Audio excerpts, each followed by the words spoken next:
ஓம் சக்தி. என் அன்பு தங்க பிள்ளையே, உன்னுடைய வாழ்க்கையில் இதுவரை உனக்கு கிடைத்த யாவும் உன்னுடைய நல்லதுக்குத்தான் கிடைத்திருக்கிறது. ஆனால் உன் மனதிலோ பல கேள்விகள் தோன்றிக்கொண்டே இருக்கிறது. அந்த கேள்விகள் என்ன தெரியுமா? நானும் எப்பொழுதுமே உண்மையாக இருக்கிறேன், ஓடி ஓடி உழைக்கிறேன்.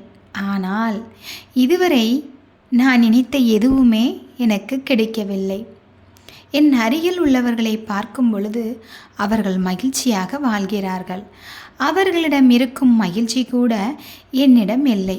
நான் ஓடி ஓடி உழைத்தால் கூட இங்கே எனக்கென்று மிஞ்சுவது என்னவென்று தெரியாமல் தான் விழித்து கொண்டிருக்கின்றேன்.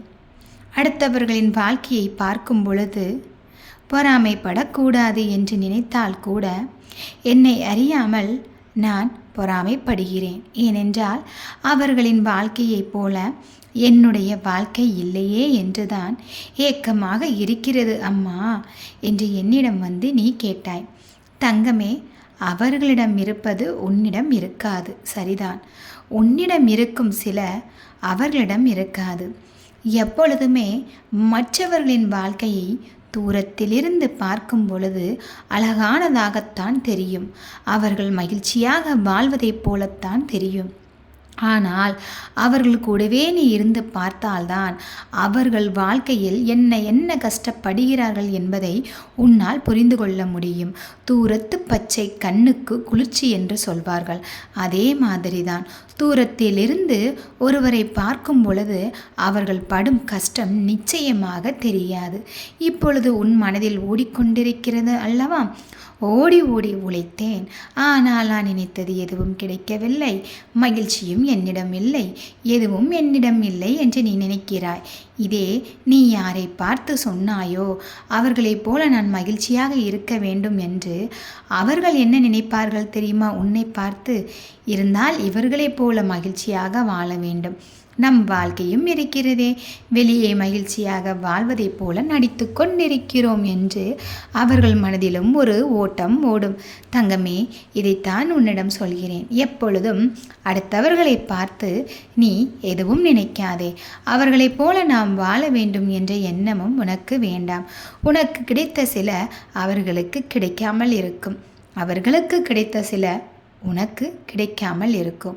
உன்னிடம் இருப்பதை வைத்து நீ சந்தோஷமாக இருந்தால் மட்டும்தான் உன்னுடைய வாழ்க்கை மகிழ்ச்சியானதாக இருக்கும். அதனால் சொல்கிறேன் கேள். உனக்கு நான் கொடுத்த வாழ்க்கை கஷ்டமானது என்று ஒரு நாளும் எண்ணாதே. நீ ஓடி ஓடி உழைக்கிறாய், உன்னிடம் எதுவும் இல்லை என்று நினைக்கலாம். ஆனால் அதற்கும் ஒரு காரணம் இருக்கிறது தங்கமே. உழைத்தது இல்லை என்றால் என்ன? உன்னிடம் உயிர் இருக்கிறது அல்லவா? மீண்டும் மீண்டும் போராட வேண்டும். அப்பொழுதுதான் வெற்றியை உன்னால் அடைய முடியும். பொதுவாக நீ உழைத்த பணம் உன்னிடம் நிற்கவில்லை என்றால் அதற்காக நீ வருந்தக்கூடாது. உன்னுடைய உடல் நலம் குறைந்து அதற்காக நீ மருத்துவ செலவை நிச்சயமாக ஏற்க நேரிடும்.